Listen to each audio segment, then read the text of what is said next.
This is Keyed In with Max and Brent, unlocking the minds of the industry's top real estate professionals. And now, here are your hosts, Max Rabin and Brent Jackson. Hey everybody, welcome to the Keyed In podcast. I'm Max Rabin. Here's my co-host, Brent Jackson. Hey Max, what's up, buddy? I'll tell you what's up.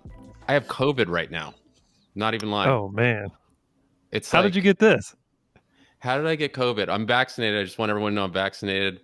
However, I live with my girlfriend and her two kids, and the kids are like right at that age cutoff where we're not vaccinated. They could have been vaccinated this week, but it was just like 2 weeks ago. And then one of them gets sent home with a positive test, and then I guess the other one may have already had it. And then my girlfriend got sick, and then I was like testing negative, feeling great, like whatever. And all of a sudden, not so great.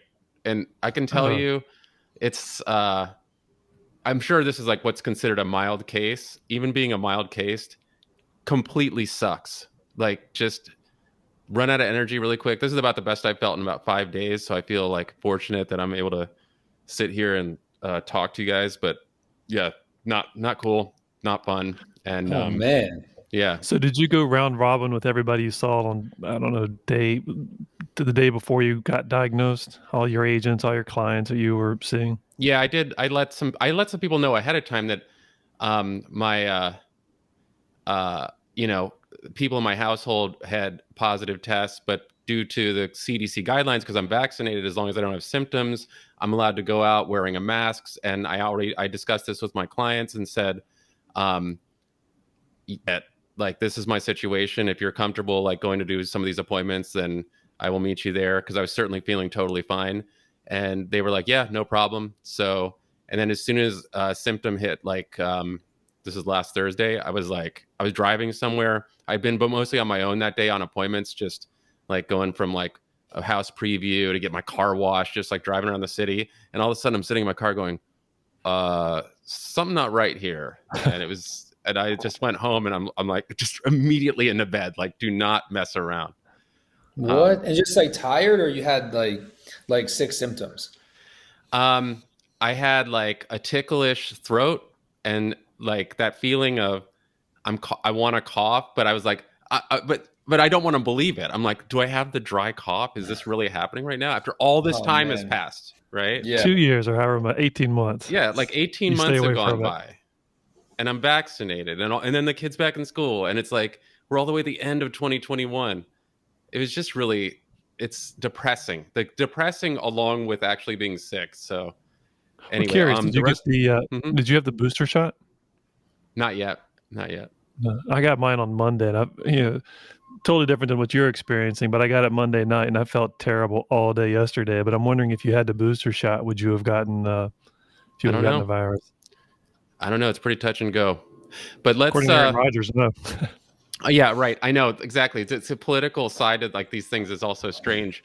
All I can say is when that vaccine came out before, I was like, as soon as my age group or whatever you want to call it was ready to go, I was like, get me that thing. Like, I don't, whatever. Because, I'd seen the people in the hospitals. I'd seen the people, people were dying, obviously. It's too heavy, man. So anyway, here we are. It's scary. Well, our guest has been already joining our conversation. Let's just get right to introducing him. This is Barak Sky. If you're not familiar with the Washington, D.C. realtor Barak Sky, then you're not familiar with Washington, D.C. real estate. Barak Sky is a heavy hitter in D.C. His group is they're among the top producing agents in the city. We see Barak all the time. Barak's working on new developments, resales. He loves cars. We'll talk about that too. And we're always curious about people who are as driven and focused as Barak Sky. We just love to talk to them and get to know what they're all about. So Barak, welcome to the show. Thank you so much for having me. Appreciate it. Welcome, Barak. And just on a side note here, he's one of our biggest competitors, right? So always like having our competitors on. So we're always head to head. It's like Barak, and there's like usually two other groups from maybe a WFP and a Compass, but we're head to head on so many different things. So it's good to have like one of our competitors like head to head here with Barak Sky on. It's so Definitely. easy. You can just put them on the show, get all their secrets, write it down. Or they feel bad. It's like, no, you know what? Let Rob and Brent have that one. Like, they're good guys. I'm going to back out and Yeah. gracefully bow down. For sure. We should start talking pre-listing appointments and be like, hey guys, you take this one, I'll take this one, and just like make it easy. Isn't that called? That's called collusion, I believe. That's like a market. That's a problem.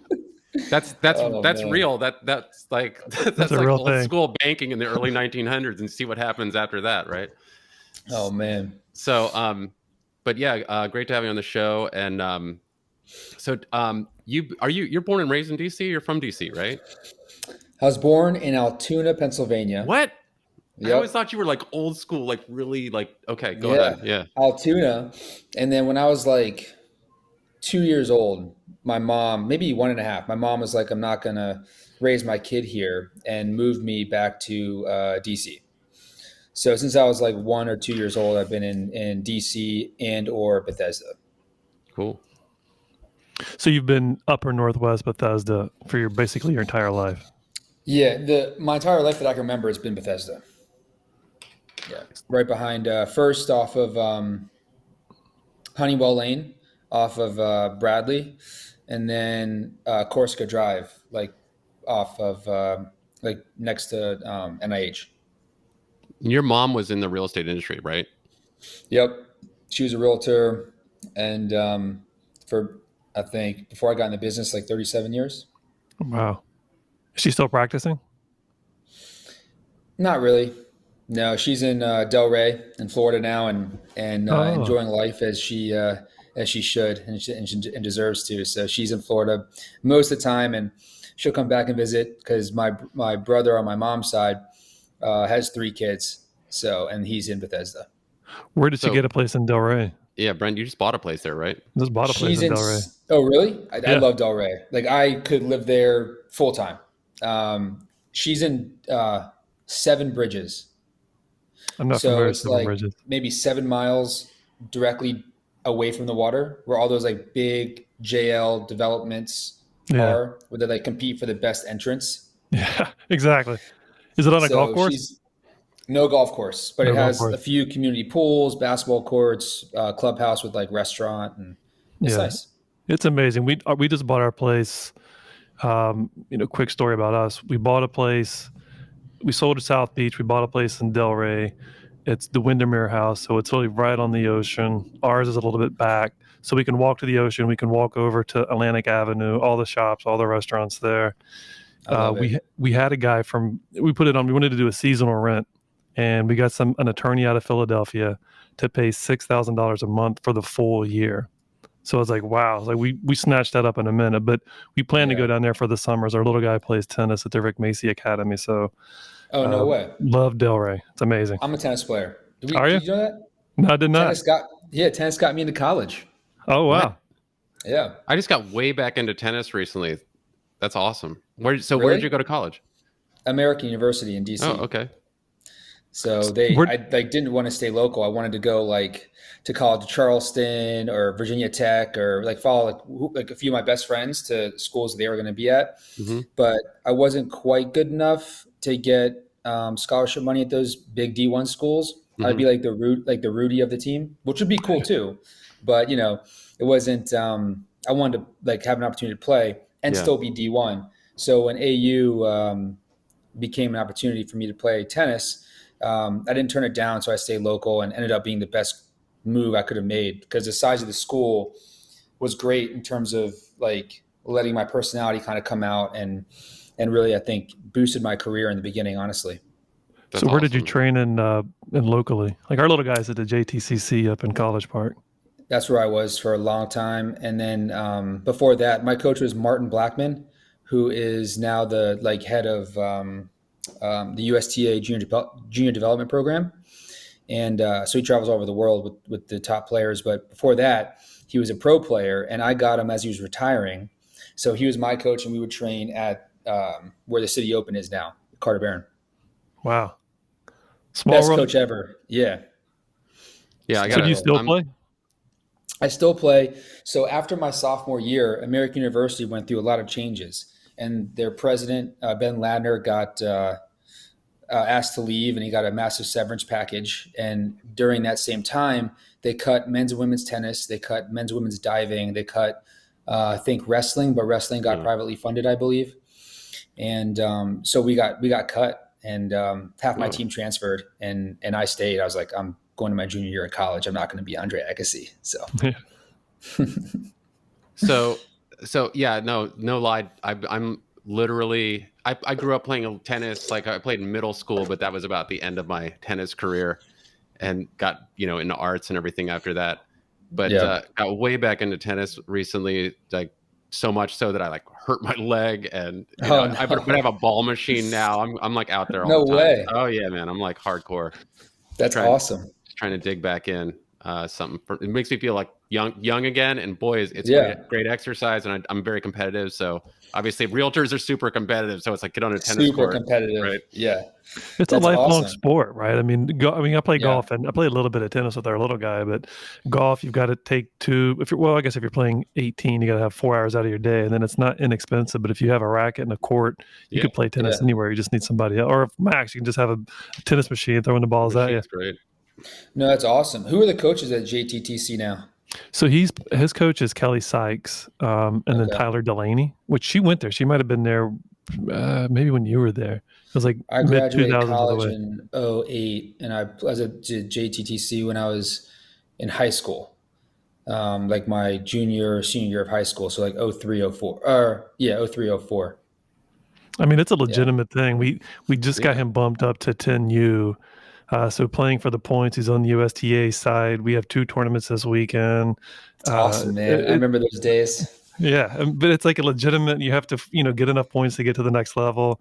Yeah. He's got a buddy of his that I think he's probably in the top 10 in the country for 10 and U. It's just, and then when down at Rick Macy, he's got the number 1 girl that's 10 and under and 12 and under. And there's a movie coming out about him. I've said this before in the podcast, but it's, I think it's King Williams or Sir Williams. It has Will Smith in it. Oh, Yeah, so it's King about Richard, I think it's called. King Richard. King Richard, yeah.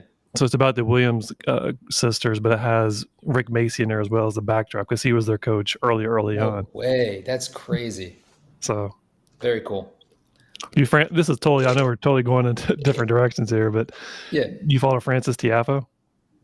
Yeah, like loosely. I honestly don't follow tennis as much as I should.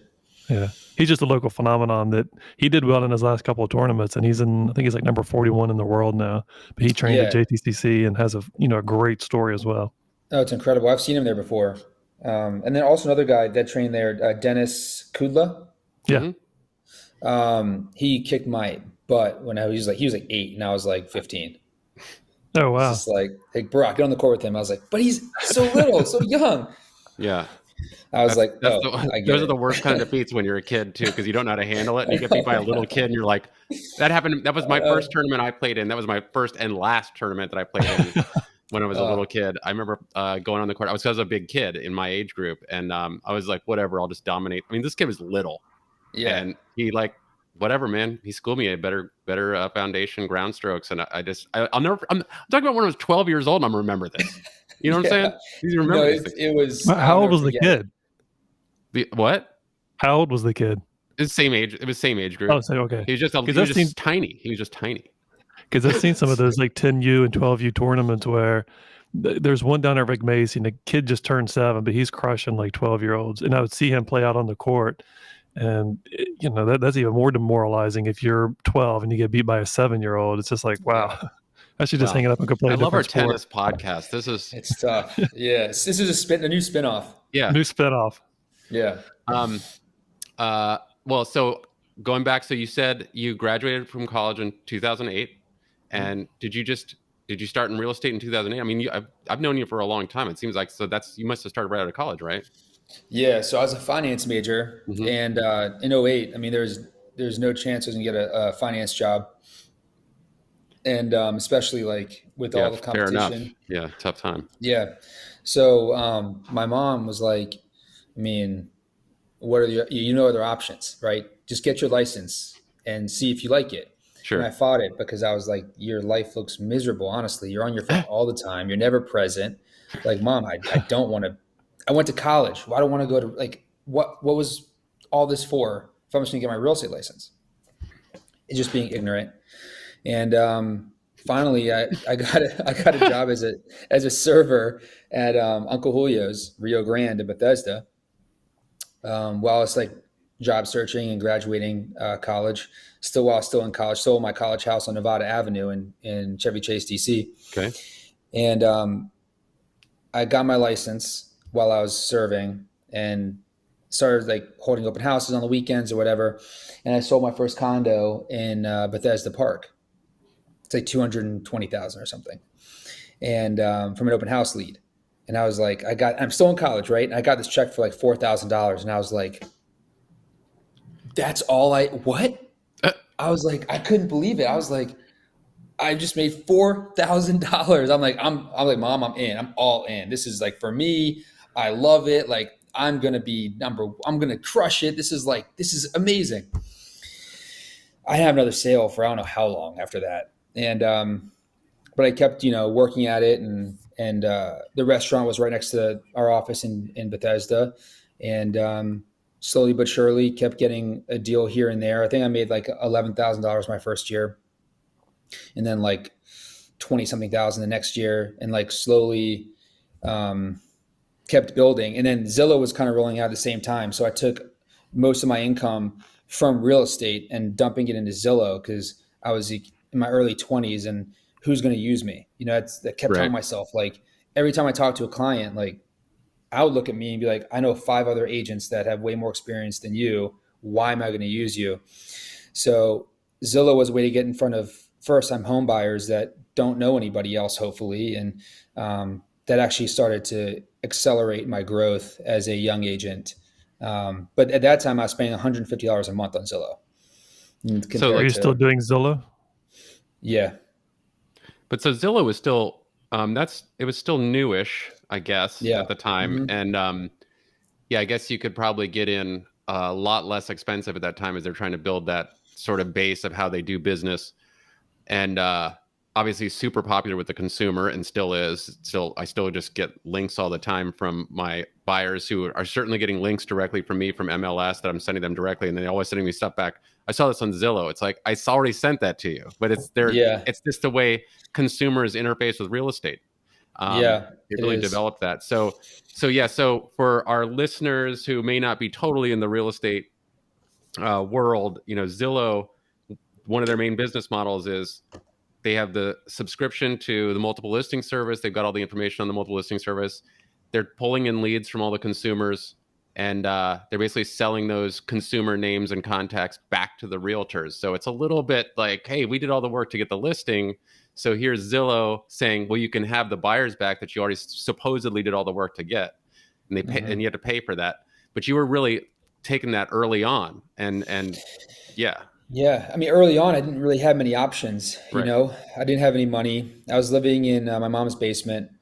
And actually, first, I got out of my mom's basement for a little while because I was single.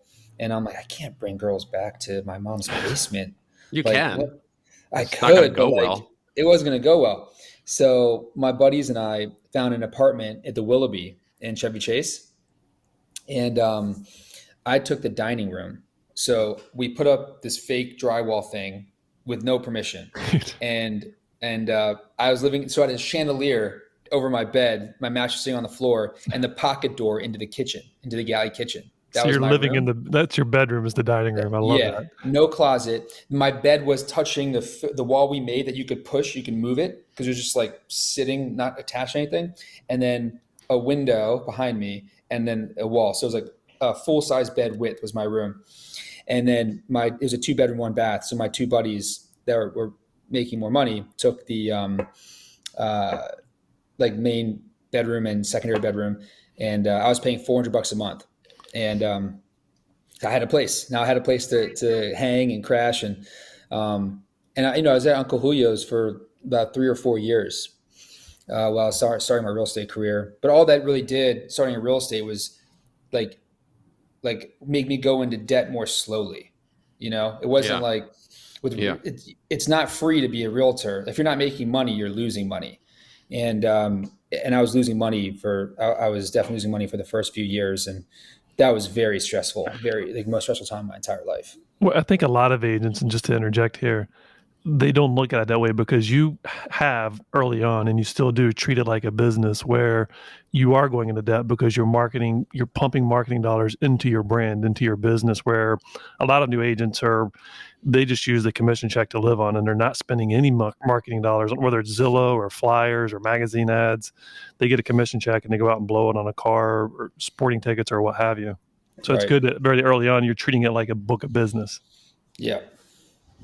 Going back to the Zillow thing, so you were using Zillow to get in front of potential new customers, and obviously the market for Zillow wasn't that saturated at the time. There weren't as many agents buying into that because it was still so new. That helped propel like your client base at the beginning, wouldn't you say? Absolutely, 100%. That it got me in front of people that I didn't know, that weren't part of my sphere, that didn't know me from high school, right? And who I was in high school, and tying that to the kind of realtor I'm going to be. Because when I'm not established, I'm being judged on who I was in college and from my sphere, who I was in college, who I was in high school. And maybe they might have a perception of me like, oh, he's not serious enough, or, Sure. he's not smart enough, or, I'm not, so this was like fresh business that I could create what I want them to think of me and earn their business that way. And I think that helped a lot in the beginning. Can you walk us through, because I know a lot of new agents will sign up for these various platforms, whether it's Redfin now has a platform, Zillow platform, there's other ones. Yeah, lots. But can you walk us through one of these like cold leads? Because it's a cold lead. They email through Zillow, you get the lead, and then what happens? Like, what's your algorithm to get them from, hey, I've connected to you online, to the closing table? Yeah. Good question. So like our broker managers probably hate to hear what actually has to happen to get this business. You really not going to get anybody if you have them sign up by our agency before meeting them or going out with them. But it's really speed to meet. So as soon as possible, with as little speaking as possible, get in front of them face to face. Yeah. With as few words as possible and as quick as possible. So, today, let's meet. I'll meet you over there. So loose, and then when you're there, that's when you start building the relationship and finding your way in to talk about paperwork and buyer agency. And my route of success was overeducation. So I just overeducate them, and they're like, wow, he knows his stuff. Like, I'm comfortable with this. Like, that's how Zillow works. I'd explain exactly how they found me. How did you get to me, right? Here. Yeah. And exactly what a buyer agency is and how it's not scary. And, it's a lot of effort with a lot of failure and the same thing over and over again. But that's how you build these real client relationships. Well, I like that. So you're saying that when you're walking someone new who you just met through the idea of buyer agency, because they're out they want to see a condo or they want to see a house that they found online. How do you run that conversation? What are some like key points that you might say to someone like about buyer agency? Because it is really mysterious, especially first time buyers or newish buyers. They have no idea what they've done. They've called a number or they've hit the button on the Redfin and now they're talking to someone. So how do you handle that conversation? It depends on who the client is. I'm reading them. I'll try to bring it up a few different times in our first meeting. And if it's not welcomed, I'll lay off and I'll wait until maybe a second meeting or there's more of a relationship built. And I know it's a risk, obviously, but it is what it is. And then, I definitely won't write any offers without a buyer agency agreement. But I slowly but surely let them know, hey, if we get to a certain point, like, hey, I can't go out with you again until I have a signed buyer agency, because this now, it's a lot of my time. And but honestly, I don't have it like one way fits all. Right. I think us in this industry that really excel, we can really adapt to our client's personality. And that's what I try to do. So no two experiences are the same. Sometimes like day one, like, oh yeah, I'll sign it, whatever. Just send me a DocuSign. I'm like, okay. And then other times they're like, like, I'm an attorney. I don't sign anything. Like I know I'm like, okay. Fine. Yeah. So early on here, where were you marketing your Zillow leads at? Like what zip code or what neighborhood? Just curious. 20814. Up in Bethesda. Yeah, that's just where I grew up. That's where my mom's house was. All my friends. I went to Walter Johnson High School, Tilden Middle School, so and Wingate Elementary. So like I knew that if a lead came in, I know like 50% of the street names in 2814. You know, off without even, and then 80% of them if I just reminded of the name, right? And like knew the parks, knew the shopping centers. I just knew it all, so I could speak to any lead coming in without being at a computer somewhat well. And then from there, when I went to AU, I learned DC, and then I stayed living in DC. And so I really spent money on zip codes in areas that I knew I could be in the car driving or out in the field and speak knowledgeably about wherever that lead is. Sure. Do you know the average price point? Even now for 20814? Right now, I'd have to guess. This would be a guess, but I'd have to guess like 1.1. Yeah, 900 to 1.1. Sounds right. And that's smart. So you're getting some good leads because I think we just switched. We had Anacostia just so we could buy back our own leads. And the leads that we come in that are cold like whoever on our team wants to go to Anacostia for $100,000 condo when we sell parking spots in downtown DC for 65 or 70. Yeah, it's hard. Like I have been with Zillow, obviously, as you guys know now, from 2008 or 9. Yeah. And, I became like the number one spot in Georgetown, like finally, like maybe 3 years ago. And that was costing me like $9,000 a month just for 20007 to be the highest market share there. And it led to honestly, the few big clients we got from that didn't buy in Georgetown. They sold them in the Palisades, even Bethesda. Sure. I spread it out kind of eventually at the end of our Zillow spend. We don't have spend anymore. We're with Flex, but at the end, I was spreading out the zip codes where my agents were most motivated because I've stopped taking Zillow leads. I've been taking Zillow leads in a while. I'm all just referral now. Right. But now it's like, because if your agents aren't motivated, then they're not going to do well. They're not going to want to work the leads. They're not going to want to get in their car and drive, an hour to show anything. I have 2 follow-up questions on that. Yeah. Did you or do you have an inside sales agent that only, warms and bakes those leads? Do not. And then 2, you mentioned something about Flex. I don't know what Flex is. Can you share what that is? Is that like a new product they have? New product. So they are copying HomeLight. They have gotten officially into the brokerage business. So now I pay for leads at settlement as a referral fee. So I don't pay for leads up front anymore. I see. Okay. Okay. So it's like once the settlement is complete, then they get a rip. Yep. So I guess they have a broker of record somewhere now. Got it. And they take 35% off the top. Okay. Not cheap, but not cheap, but I have no upfront cost. Before I was spending the last 3 years, I was at like $32,000 a month. Yeah. Those spends got pretty big. We were not nearly at that level, but we were spending enough where, and then as you have sure experienced over time, the lead quality it diminishes unless you got to really pump a lot of money in. But even at the level we were at, there were a couple years there where I was like, hey, it's not a bad turnover. And then it actually during the pandemic, it kind of fell off completely for us. Yeah. For what we were receiving through Zillow. There was some really, really shoddy stuff. And I was just like, we kind of cut it down to the bare minimum. So it's a long-term play. Like for me, if I'm breaking even, I'm still going to do it because you're building your sphere. Mm-hmm. And if you get, one referral at least of each client, which you should easily get, right, you're making money. It's a profitable venture because those are clients you wouldn't have had if without the Zillow. Maybe would not have had without the Zillow connection. Like I had my 2 best Zillow leads. One was, remember the house on Quebec that Larry Cafert's built? Yes. That I sold? Yeah. That teardown was a Zillow lead. Okay. So the seller called me and she asked me, how do I get to you? She was like so confused. And I was like very calmly explained to her exactly how she got to me. Like took time, it was a 15-minute phone call. And the whole time she said she has an agent at a prominent brokerage firm.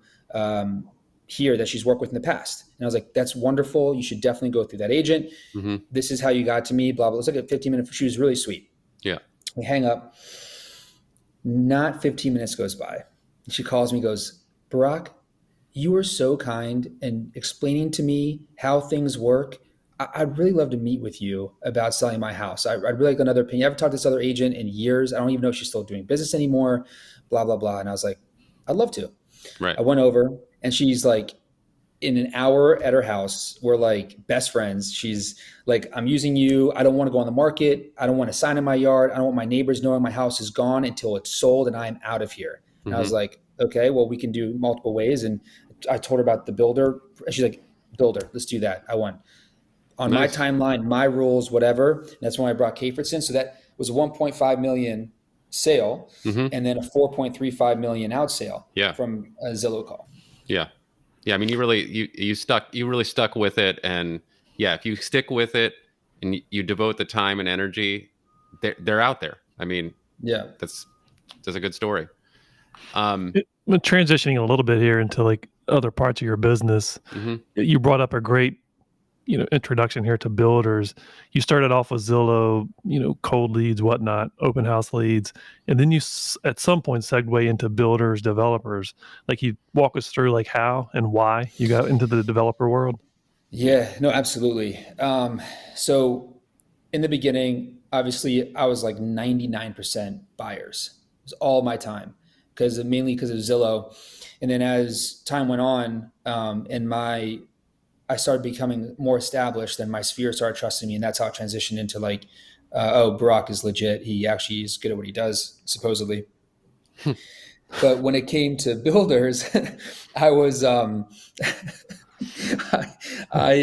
one day, so I had so many buyers, right? And I'm always out. I'm a social guy. And I started selling so much condo inventory.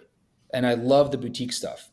And like I was kind of almost like passionate about it because everyone was different, they're all cool. So I really I'm showing them all the time and really selling them. So eventually, a few different lenders called me in to meet with them and saying, because they didn't know who I was, and they kept seeing my name as the buyer agent on these listings that they're lending on. And they're like, why is no one giving Barak listings? He's the one actually selling. Yeah, he's the hustler.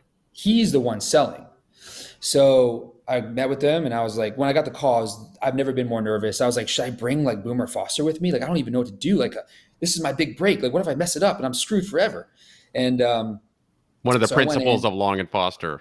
Yeah, right? Yeah. One of the principles of Long and Foster. I called him. He's like, man, I'll go with you, but I mean, then they might think that you need my help, And I was like, right. I didn't think about it that way. So I went in to this first meeting and they were like, we're really happy with, like, you keep selling these units. We would love to give you an opportunity on the listing side. We have a few developers that we're taking projects back from, and we're going to have to sell them. So like, those are the ones that are hard, right? Because they're confusing backstories.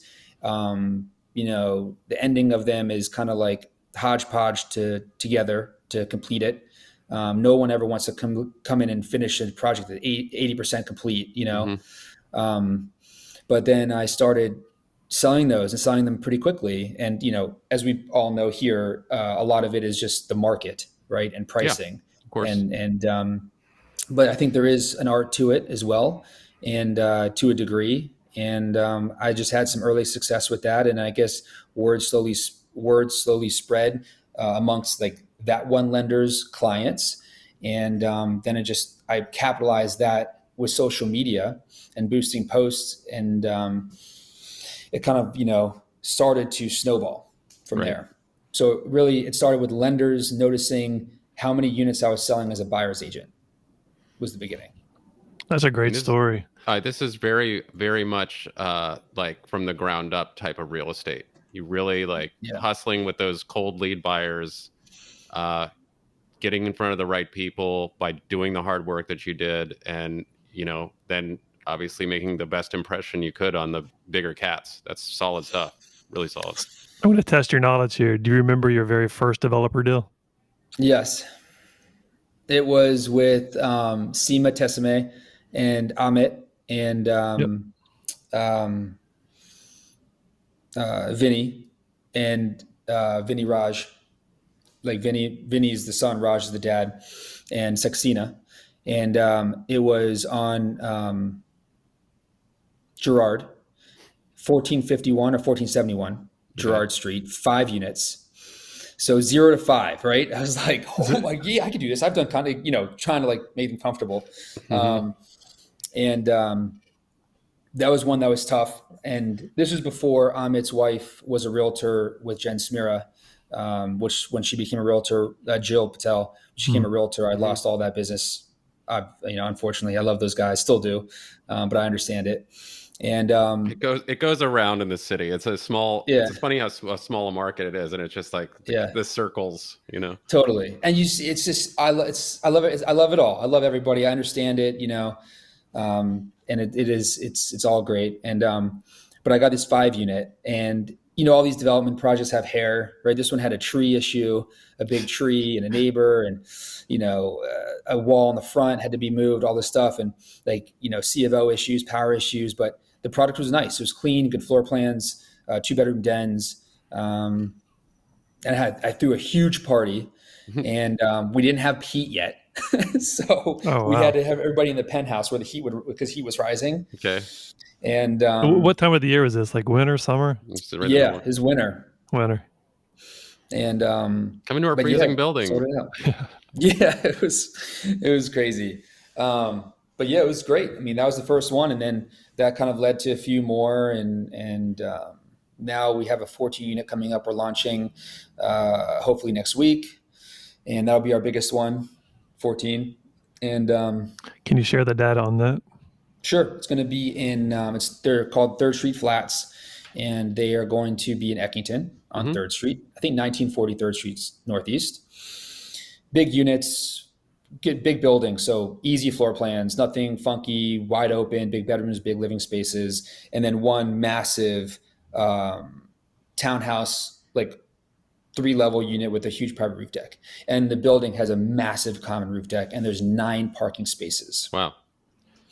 Who's the and developer? It's like at the top of the hill. So the views, even from like the ground level units, you have views over like up on the hill in Eckington. Yeah. Like totally. So like the views are great from the front of the building. So given the time when you started working and the developments and everything, you work all over the city. You do not really discriminate. So you've seen a lot of these neighborhoods really grow up over the last 12 years. Yeah. So, oh yeah. Oh yeah. I was in Columbia Heights for the last 7 years. Yeah. So, what do you mean, like living or working? Living. I bought my first condo from Trent Heminger. He was the listing agent. And how was that transaction? Myself. It was great. I dealt with Trent a ton because I was selling so many condos. Trent often on the listing side. Right. So we had great rapport, and he was really helpful through it. And the developer was Eder Barbosa, ERB. He was great. And and we still own the condo today. I'm in Bethesda now, but it was great. And so I lived in the neighborhood I was selling so much in, so I could really, it felt like it was a part of me when I was selling it. So you now are beyond just yourself. You have a group that you work with. You're basically, I guess, I consider you guys to be sort of the flagship group for Long and Foster in DC. I mean, over time, broker branding has changed in DC over the last 20 years. There's other competition that's come in. Long and Foster is still an enormous brokerage name in the United States, East Coast. But in DC, it's kind of like it ebbs and flows. But you're still there at Long and Foster. You were like manning the ship, so to speak. Yeah. But you got a pretty big team. Tell us a little bit about your team and how the team dynamic works. So my team right now is 8 agents. That includes myself in the 8, and 4 full-time employees. Process of hiring a 9th agent right now, but licensing stuff is like pretty delayed with everything right now. So getting her up and running is taking a lot longer than expected. to make 9 agents. Mm-hmm. And I'm working on hiring a 5th employee. Yeah, it's a lot. And I'm working on hiring a 5th employee as well. So we're hopefully growing by 2 more bodies in the next month. The employees, I have a full-time operations manager who is my childhood best friend, right? Which could have gone one of 2 ways, right? And Totally. this went the good way. Someone that I can trust with literally anything in my entire life, and it's hard to know how valuable that is till you have that on payroll. Yeah. And with anything. And let me stop you right there, just because we're in a process of interviewing somebody Monday, and my business partner Rob is in the same boat, childhood best friend. And I'm like, for me, I'm thinking I don't really necessarily want to hire the guy, just because there's so much stress there that if something goes bad, can Rob scream and yell at him, or does it come back on me? And then it makes going to L'Oreal Plaza awkward if those two are fighting or whatnot. Right.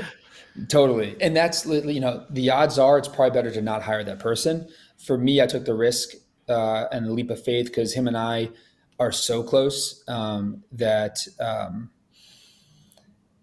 he can check me and I can check him. And we had a very upfront conversation in the beginning that if I need to let him go, that our friendship comes first, and that he fully understands.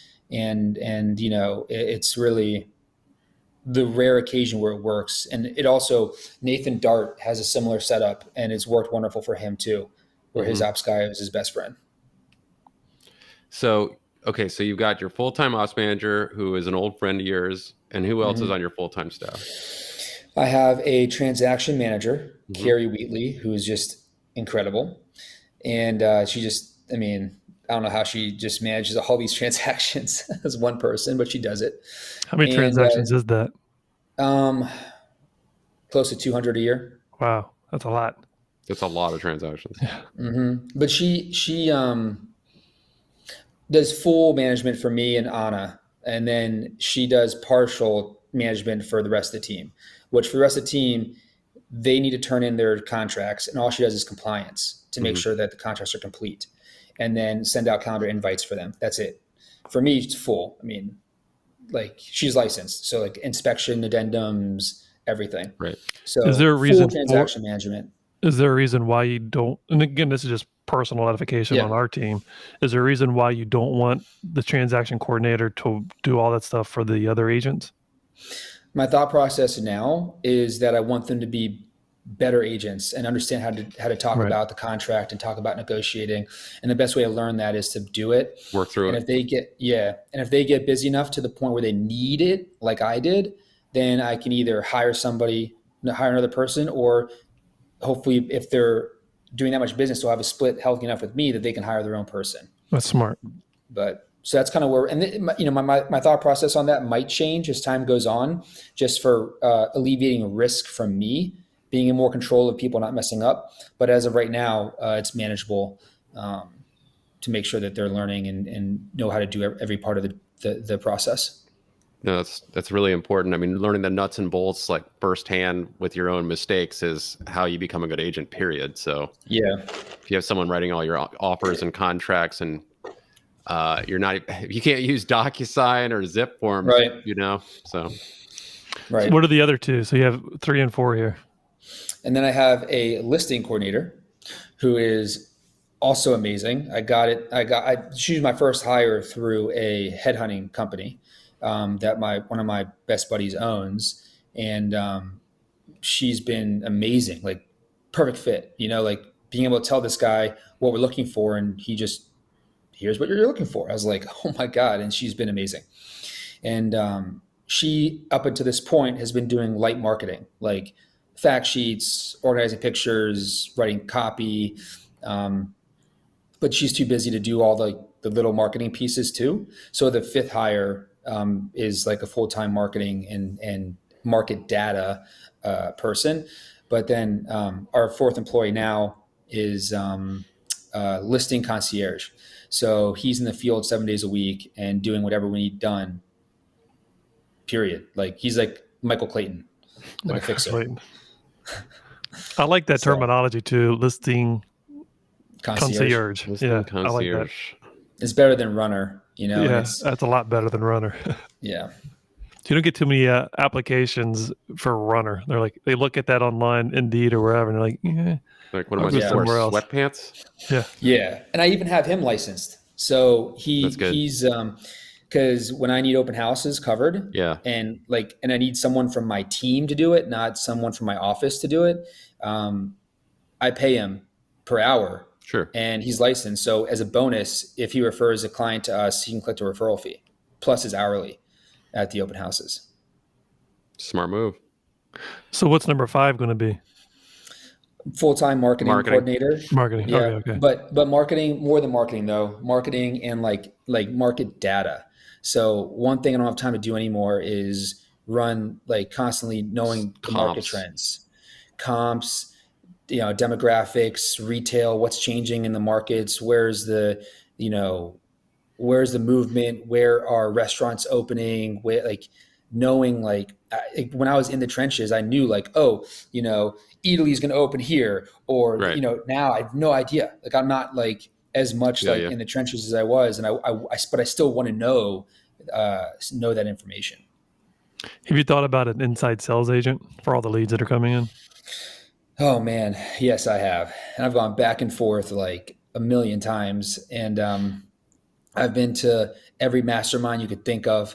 Before COVID, I was going to Vegas every year for Zillow's big conference and masterminding with mega team leaders from all over the country. And the mega teams are in Texas and Nevada, and where they have 100 agents, right? Yeah. And the last time the team leaders sold a house was 5 years ago, right? Right. And they have inside sales agents, and I was like, oh, then I need that too, right? That's obviously what I need. And then I talked to a few teams more my size, and they're like, yeah, the hard part with that, you don't have the volume of leads coming in like they do, right? You have volume of leads coming in as, your size team does, and you can't really afford to lose that many of them. So people get lost when Alex from Zillow passes it to Sarah from Sky Group, who passes it to Chris, who's the actual agent. And it's very confusing. So until we have a need for it, it's the overwhelming majority of people that are this size team will have your agents deal with the leads directly. You'll have a lot less lost leads. Let me ask, for my edification, just what is an inside sales agent? Don't even know. Someone that's manning the phones. Do you have floor duty at? Sort of. They just started it again, but yes, floor duty, sure. So kind of like that, right? So for online leads. So leads come in and all of them go to one person, or you can have as many as you want, but let's just say one person, inside sales agent. They convert the lead. They figure out where the lead is. If they're ready, then they connect them right away to an agent. If they need nurturing, they'll nurture the lead until they're ready. And then once they're ready, then they pass it to an agent on the team. And then usually the way they get paid is a small base plus a percentage of whatever lead they've transferred at closing. And it's great in theory, totally great in theory. And we might go that direction at some point in the future. But right now, our agents also like to be the ones in control of the leads. Sure. So they rather have the lead come directly to them. And so for now, it's working without it. So for me, the benefit is, we don't have one, but it's been on my to-do list for 3 years now, but I always explain it. It's warming the pie, the cake in the oven, right? The inside sales agent is contacting the cold lead, whether it's 7 times, 14 times, whatever, until it's ready to be pulled out of the oven. And then they select who the best agent is. If it's someone that's Logan Circle or U Street or up in Chevy Chase, they're able to pass it on to that agent. And as Barak pointed out, they're going to get some sort of a cut on it. Yeah. And maybe the right way is to hire it first just for the nurture leads. Hot leads, they quickly pass through, or they don't touch the leads, and they get the leads back to them if they're not a hot lead. If it's a lead that comes in, this is just spitballing right now. Hire an inside sales agent, have the lead still go to your team. And if they're not ready right away, they go back to your inside sales agent and then they're the ones doing Incubating. all the touches. Right. Incubating. Yeah. So going back to, we haven't really talked about your marketing per se. The marketing that I think about for the Sky Group, maybe I'm not seeing your stuff come up on my social media as much lately, but you had a lot of funny videos that were sort of like The Office and Friends. That was popular. Yeah, there was some, at first I was like, what the hell is he doing? But they're cool, and they're actually they're obviously very entertaining. What led you to doing more like off the beaten path, off the cuff type stuff like that for marketing? My whole thought process was, what's going to stop someone from scrolling? Like, if they're not going to stop scrolling, it's a complete waste. It's all for nothing. Mm-hmm. So unless I have unbelievably gorgeous, ultra luxury listings that any human would want to see, the only other way to get them to stop scrolling is another attention grabber, which is like funny, different, weird, unique, or something that they associate with. So, Friends is like one of the most popular shows of all time, and I have brainstorm sessions with my videographer and producer once a month where we go through ideas and we all bring ideas, right? And my main ideas come from commercials I like, right? Yeah. Ad campaigns where these companies are spending millions of dollars for ideas. And I'm like, oh, well, they did all the spending to come up with this idea. Let's make it our own. And then we also have like a lot of we try to do it all, like dramatic, serious ones, funny, lighthearted ones. And we have a lot more coming. I've just been a little MIA from social media the last 4 or 5 months. I've got one for you. I just thought about this too on the cuff. Happy to steal it. Squid Game is very popular, right? So the very first episode, if you guys have seen it, it's like Barak turns around and shoots down all the buyers that lost. Sounds like that's already in the works. One buyer comes through, and that's the winner of the house because there was like 15 other buyers that missed out. There was one shot dead on the spot. There was one funny one. Hilarious. I don't know if it was intentionally funny that I saw. I just remember you were like walking up to a building or a house, and you got out of your car, and you like jumped up over the retaining wall, like kind of rolled up onto the lawn, and I was like, "Is that like a comedy beat? Because it's like a comedic thing." And I was like, "What is he doing?" Like, I was just trying to be raw, lighthearted, just like we did a really serious one for that house also. Mm-hmm. But the one that got the most organic reactions were the one where I rolled over the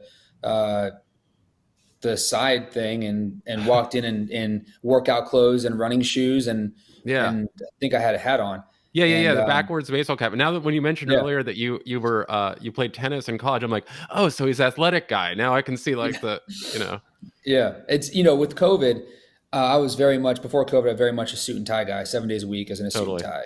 Yeah. And with COVID, I was like, I'm going to be comfortable. In the beginning, I was very I was wearing a face shield and a mask to showings, and I was like kind of like whatever. I'm just going to be comfortable, and my clients didn't care. Like honestly, they didn't care. And so I just started kind of bringing into my culture and into my vibe on social media. And some people related to it more. I'm sure some people were like, he's got to be more serious. And I actually do miss the suit a little bit. So I'll probably start bringing the suit. You can always put it back on. They're always there. So yeah. I can't break out of the whole suit thing. 20. What's that, Brent? Go ahead. Some people have the COVID 20. I mean, I'm sure Brock doesn't, but it's like you pick up, COVID 20 pounds and the suits don't fit anymore. Yeah. It's something with elastic. I'm still suit tie pretty much any day unless it's like 99 degrees out. I can't seem to break out of that mold. Maybe on a Saturday I'll chill out a little bit, but that's me. Yeah. Not like the suit. The suit, I feel I get more done honestly when I have a suit on because I feel like I have a suit on. So let me figure out something to do work related. Yeah. I definitely can't be doing a bunch of dirty dishes in the sink with a suit on. So maybe I'll go and do some. Right. Exactly. I have 2 more questions here. Going all the way back, what has not worked well for you all the way back to 2008? What's one thing that hasn't worked well? Yeah. It's a good question. It sounds like everything works well for Brock. Man, there's some things that trying to think. There's a few CRMs that didn't work well. Interesting.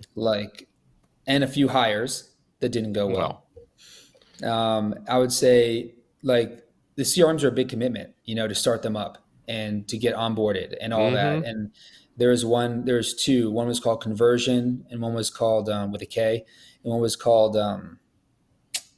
not Agent Image, but some other one, right? And it was so much onboarding, pitching it to the team, lots of time, and all this stuff just for me to then 4 months later, whatever it was, switch it for a third time, all to Boomtown, which we are using now.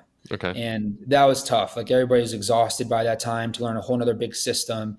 And, I wish I would have done more homework myself in the beginning to avoid that, mishap, and just spent the extra $800 a month and just simply go to the best company out there. You're inspiring me. We haven't really changed much with our CRM in many years. It works well for what we do, but I've heard about Boomtown, so I have to take a look at some of these other products and see what's going on. I would say Boomtown's great if you're going to use the features. It's the best CRM out there. But if you're not going to use like all the features, then sure. I've heard Follow Up Boss is really good for like a simplistic alternate option to Boomtown. Max, What are you using? We use old school Top Producer. I just have one more question here. Going back to 2008 or any of our younger agents that just started out, what piece of advice would you give little Barak? You're on the path. Don't give up. Don't get overwhelmed. Life goes on. As long as you're healthy, the sun will rise tomorrow and it'll be okay. Love it. Hey, Brent, let's hit Barak with our rapid fire questions. Rapid five. Here we go. Barak, what is your guilty pleasure? Cars. Okay. My next question. What do you? Whoa, stop. Yeah. Stop. Because I get confused by your social media. Mm-hmm. What do you have? I have a Ferrari 430 Spider and a McLaren GT. Whoa! What? You have a McLaren? Jesus. Is the McLaren new? Yeah. That's awesome. Wow. Thank you. Very impressive. Thank you. Well, okay. My next question then is, what is your favorite all-time car? If you could have any car ever, no cost associated, what would that car be? Oh, that is a really good question. Probably either a Pagani Huayra BC or a Lamborghini Sesto Elemento. Okay. Likes the Italians. Mm-hmm. Favorite TV show of all time? I guess I have to say Friends because of the ad campaign we did, but I actually love Yellowstone. Okay. What podcast are you listening to aside from ours? Yeah, besides ours. Only yours, guys. I mean, I have when I do listen to occasional podcasts, it's usually like a random Joe Rogan podcast, but not many. I should listen to more. Final question. I know you like to travel. What's your favorite vacation spot? Wow, that's a really good question. I'd probably say this is going to be so boring to everybody, but I like Florida. It's easy to get to, that, man. And it's got everything that I like. And anywhere in Florida, Miami, Delray, Key West, I like it all. I don't know if I've traveled as much as you in my life, but as I get older, Florida's right there. You could be you could be down there so quick and doing all kinds of different stuff, and the weather. Yeah. I hear you, man. Simple. It's great. Yeah. All right. Hey, Barak, thanks so much for coming on the show. Great stuff. You are like I said, a powerhouse realtor, really impressive. And we're so happy to have you on and get to hear more about what makes you tick and how your business started. Just really appreciate it. Thank you. It was fascinating. Thank you. I really appreciate you guys doing this. It's really, I think, important stuff, and it's really great to be able to share. Thank you. Thanks for listening to Keyed In with your hosts, Max and Brent, unlocking the minds of the industry's top real estate professionals. For more information on selling your home, find us online at keyedinpodcast.com. Remember to subscribe to Keyed In on Apple Podcasts or wherever you like to listen to podcasts. Follow us on Instagram at Keyed In Podcast, at Rabin Max, and at Brent E. Jackson. And follow Max on TikTok at MaxwellRabin_properties.